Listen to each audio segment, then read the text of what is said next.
Hey, what's up everybody? This is Dom and I am sitting here with Austin and David, and we are going to be talking about the top 5 make or break smartwatch features. So, what does a smartwatch need to have in order to make it successful? And if it doesn't have something, what is going to make it fail? And what things our current smartwatches may be lacking on or should improve on? So we're gonna get into the top 5 smartwatch features that we think pretty much everybody should nail on the head in order to win the smartwatch game. Let's talk about number 1 here. Number 1 is notifications. I mean, you gotta have notifications coming in, right? Most important thing. I mean, that's kind of the whole point, is that you don't take your phone out of your pocket, correct? Do you think interacting with those notifications is just as important, or do you just want to see them? I think it's important to be able to interact, but also is how deep the smartwatch is able to go in with the notifications, which apps it uses. I was using the Galaxy Gear, and I was surprised when my alarm went off, and I was able to snooze it right there. And that's something I found really useful. That's huge. Yeah, I mean, like I had the original gear, the Galaxy Gear, and I was really surprised at how useful it was. Like I'm driving, I see a text or an email. It's literally like I don't have to pull my phone out. It's literally right there. I can glance down in 2 seconds. But you couldn't do a whole lot with that, and that was very limiting. Now, obviously, things have improved now, and you can actually see a Gmail notification. You can actually read it, and you can send it to your phone, or you can do music. You can do different things. But I think that the notifications are a huge part of why you actually want to wear a wearable in general, not necessarily just smartwatch, Google Glass, whatever it happens to be. But specifically with watches, I think that's a big part of it. I mean, even for me, I've been wearing the Gear 2 for a few months now, and I can't tell you how many emails this has helped me ignore, because I can see the first. Okay, when you get a notification on your phone, you can see the subject matter. When I get a notification on my watch, I can see at least the first few lines or something, and determine whether or not it's important. I think the same goes with any notification. Because pulling your phone out of your pocket, it's too hard. Y'all have to fix this smartwatch problem. We're tired of pulling phones out of pockets. Okay, especially if you're work. Yeah, I mean, it just depends. But sometimes, you got to rearrange. Yeah. Reach out. I'm serious. Yeah, you got to get the... It matters. I don't know about you guys. I keep my wallet in my front pocket, too. Yep, same. And you have the wallet, phone, or the kind of configuration. Or the key. I don't get all key hammer tests like you. All right, so number 2, we are talking about health features. Yeah. And, again, these are in no particular order, but... health features, I mean, there's a big market there, right? For the health, Definitely. The health features on either. I mean, Samsung. Okay, what do you think about Samsung taking? Samsung took a different approach. Well, they put it in their smartwatch, but they also put it on the phone too. Do you prefer a band or having an all-in-one? Totally on the band. Okay. But I feel like the Samsung's a little bit of a weird case. I feel like every time they release a new feature, it's like we started playing this 2 months ago. It's got to ship. Not a sponsor. Not a sponsor. Well, I feel like they also just kind of testing the market. Yeah, that's exactly it. They're throwing everything out there. It's like throwing noodles in the Spitballing. walls. Whatever sticks, they'll keep. So they have the original Gear was based on Android.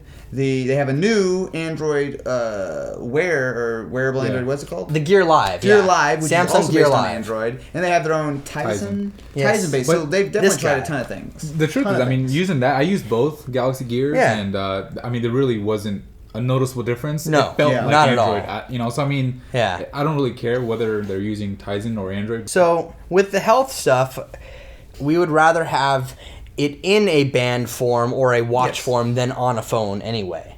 Yeah, I think it makes sense. Okay, because Apple even went down the road with the M7 motion coprocessor that was, gonna be the end all for tracking your footsteps. Remember, they made a big deal about it in the keynote last year, and it was actually I think this is better. If this tracks all my fitness and then syncs with the phone, that's more of a winning situation. It should be able to do it better than a smartphone should too. It's not just. Not everybody's gonna get a smartwatch, but if they do, it should be better than their smartwatch as far as being able to measure. Yeah. So the heart rate sensor. I don't know. You can do it on your phone, but the fact that the smartwatch is on your skin already, you don't have to go out of your way. It's something that could work automatically. And I feel like that would be if taking the bus was ultimately faster than driving your car somewhere.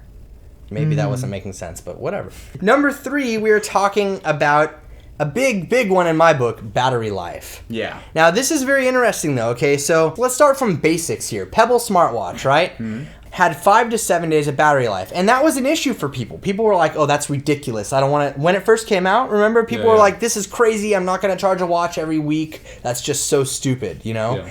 And then it ended up working for them, and everybody's cool with it. Then Samsung announces the Gear, and the Galaxy Gear and the Gear 2 have the same battery life, about 3 to 4 days, depending on how you use it. And when that was first announced last October, right? Was the first the Gear? Note 3. Yes. Note 3, Everybody was like, "Oh, this is insane! 3 to 4 days. This is ridiculous." And now, just back at Google I/O, we had the LG G Watch and the Gear Live that were announced, and both of those are only rated for 1 day of use. But yet we haven't really heard any complaints about that. That's a good point. I don't think that's really all that widely known, though, because until you told me that earlier, I didn't actually realize it was limited to a day. That's okay. On the Play Store, if you go to play.google.com/devices, and I'll leave the link down below for you guys, there is a section in there that kind of explains the battery size and stuff, and it says like something along the lines of rated for all day use or something like that within this. Really broad. Yeah, very broad, but they're basically only expecting you to get a day out of it, is what it seemed like to me. Either way, it's going to be, I'm pretty sure it's going to be less than the Gear stuff. And is that disappointing, or do you guys care? It's disappointing, but also at the same time, I think at least I'm hoping that maybe they're anticipating people will be using their voice more. Because with your Gear, I mean, how often do you use S voice on there? Never. Exactly. So I mean, and that requires a lot of power, right? S voice. No. Microphone and the speaker, right? So maybe they're anticipating for that, but if they're not, I mean, that's a big deal. I mean, I want to be able to charge my smartwatch a lot less than I do my smartphone. I think that's cool, but at the same time, okay. Actually, this is a pretty good thing though with the LG G Watch, right? And I don't know if you've seen any hands-on or Lou from Unbox Therapy put up an unboxing video, and it just has that magnetic square charger you just place the watch down on. Nice. That does not bother me. I could do that every day. But this clamp thingy, it does get annoying. Yeah, that's Yeah, if it's wireless charging, you can just throw on. And okay, here we go. Here, let me read this for you real quick. Okay, go for it. This is from the Play Store for the LG G Watch. It says, ready for anything, anytime with a single charge, right? And the verbiage right here on the page is 400 milliamp hour battery. The G Watch's powerful yet compact battery will keep your watch going all day on a single charge. That does not fill me with confidence. That is what it says, and so... I mean, is that a make or break? That's a make or break feature, but does that break it for you? Are you done with the G Watch for a day, like all day? No. If it's simple to charge, like obviously we're all pretty much setting in the routine of plugging our phones in at night. Yeah. I feel like if it takes me like 10 seconds to go, okay, pull the watch off, drop it on a charging plate, not the end of the world. I mean, it's definitely nice, like especially if you're going out of town, like you're traveling, like we're all here at VidCon. Yeah. It's nice to not have to go like I gotta find another outlet for my watch. But I don't think it's like a complete deal breaker. So it's just disappointing. I guess. Let me ask you something. Let's play fanboy here. If we're okay with that G Watch's ease of use, will a 1 day battery life ruin the iWatch? No. I don't think there's any difference. No difference.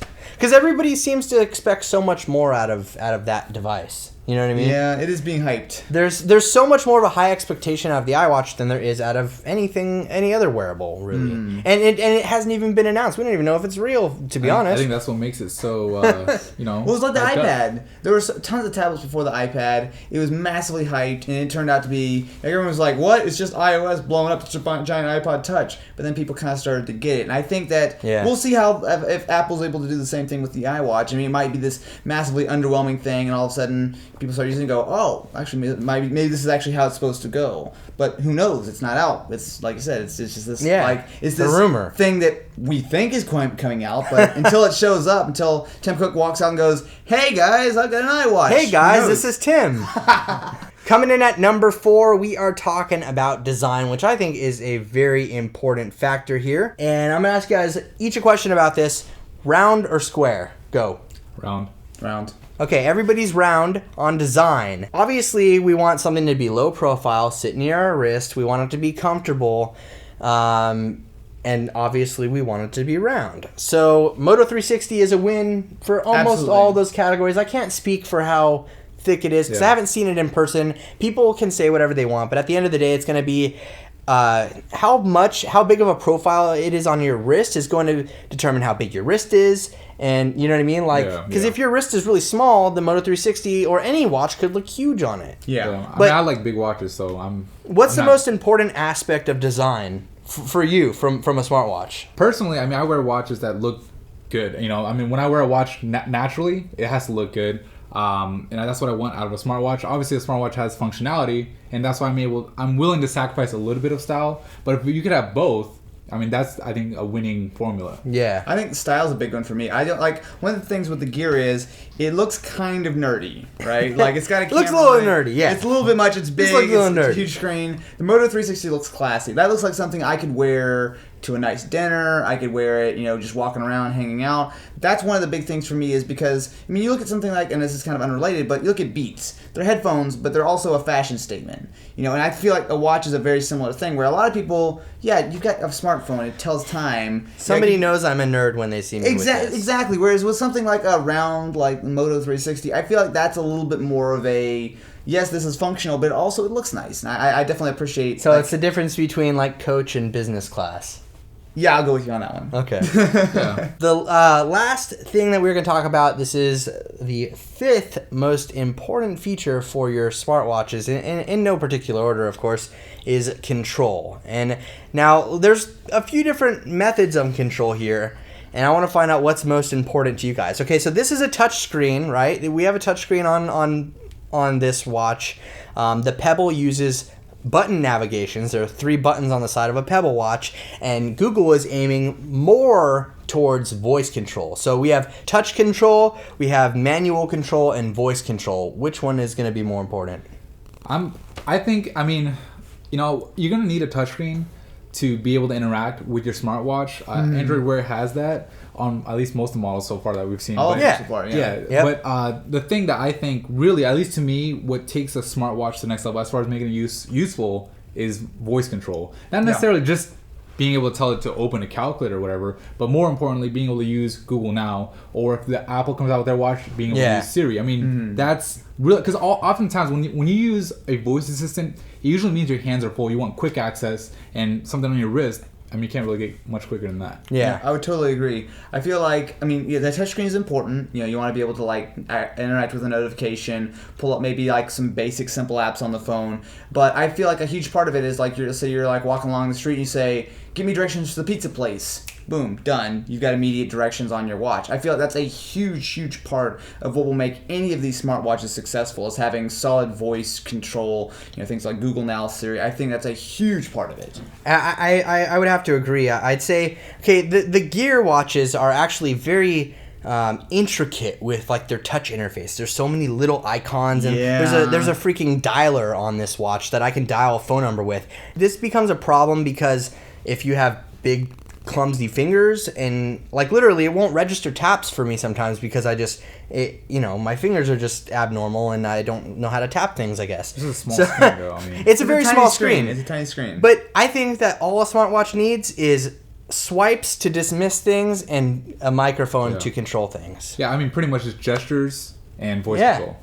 Nothing crazy. You don't need to be able to tap things. Yeah, necessarily. I don't need to drill down into stuff on my smartwatch. I'm okay with one manual button for a home button or a power button. Yeah, of course. Yeah. But other than that, I think it should be gesture based. Yeah, for the most part. Well, yeah, I think that's a win right there. And so just to recap here real quick, if the smartwatch can do all of these 5 things right, I think that it's pretty much a definite win, and that's notifications, health, battery life, design, and voice control as a main aspect of controlling it. And I think that we haven't really seen the perfect combination of that yet. Even from these recently announced Android Wear watches. We've gotten close, though. We're getting close. But Moto 360, to me, is close. That's what I'm most excited about. We can't tell until we get our hands on those, though, for sure. So, stay tuned to pretty much all of our channels for reviews on those coming up in the future. And I'll link down to David's channel, PhoneBuff, and Austin Evans' channel. Should we call it Duncan 3330? The artist formerly known as Duncan 3330. Okay, so that works. I'm gonna stick with that. I'll leave links to all those down below in the description for you. And out of these 5 that we've mentioned, let us know what your favorite or must-have feature of a smartwatch is in the comments section. I actually really want to see what people think, because we're all a bunch of nerds. Yeah. Like maybe guys who are way more attractive and less nerdy than us might have different priorities than a battery life and notifications and voice control. But yeah. So go ahead and leave a comment down below and a thumbs up if you enjoyed this video, as it does help out the channel a lot. And feel free to subscribe for more videos like this in the future. So thank you very much for watching, everybody, and we will catch you guys very soon. See ya.